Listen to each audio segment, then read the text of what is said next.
Today we unpack the controversial Auto Act. How will it affect motorists? And exactly how will it be implemented?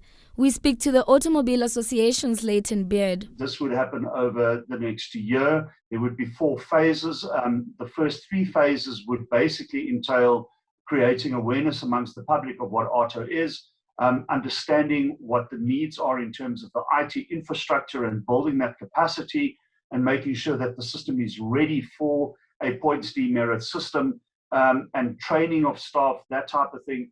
But the actual implementation of the points demerit system, which is the backbone of auto, and the rehabilitation program for repeat offenders, traffic violators, would only be implemented finally on the 1st of July 2022. So there is that clarity. There is a phased-in approach, which we'll obviously monitor and see how that's happening. But the real auto, in our minds, will only begin if everything goes according to plan in terms of the legislation and the enactment thereof and other court challenges in 2022.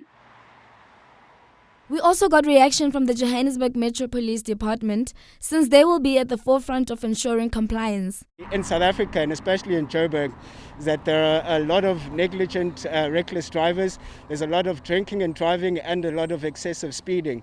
And those are major causes of accidents and fatal accidents, if I should say.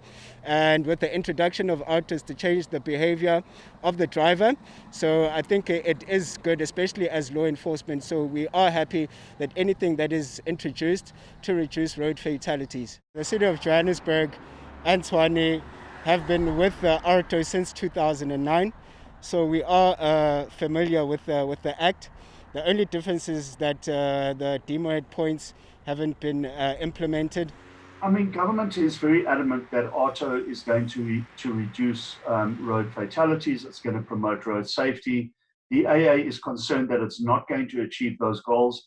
We believe road safety and reducing road fatalities needs a much more concerted approach. There's a lot more education and awareness campaigns that need to go in it. There is not only a need for better driving, which is certainly something that is required, but there's a need for better roads, safer roads. There's a need for safer vehicles. There's a need for better post-crash intervention. There's a need for many different things.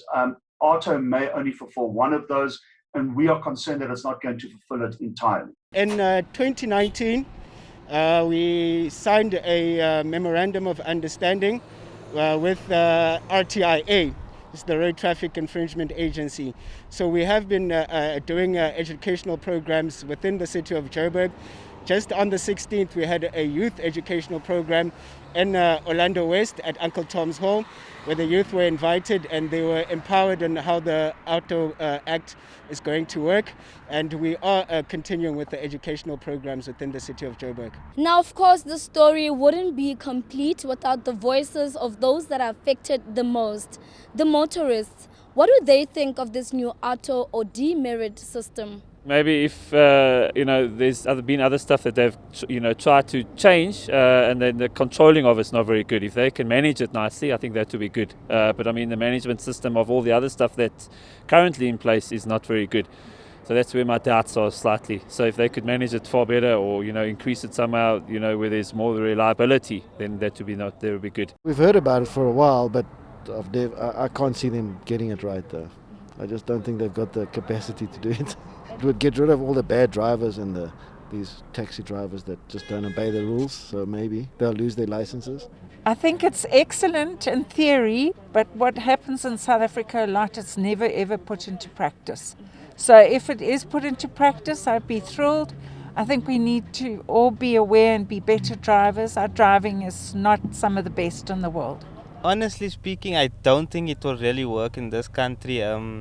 With all the bribery and corruption happening, but yeah, I don't know.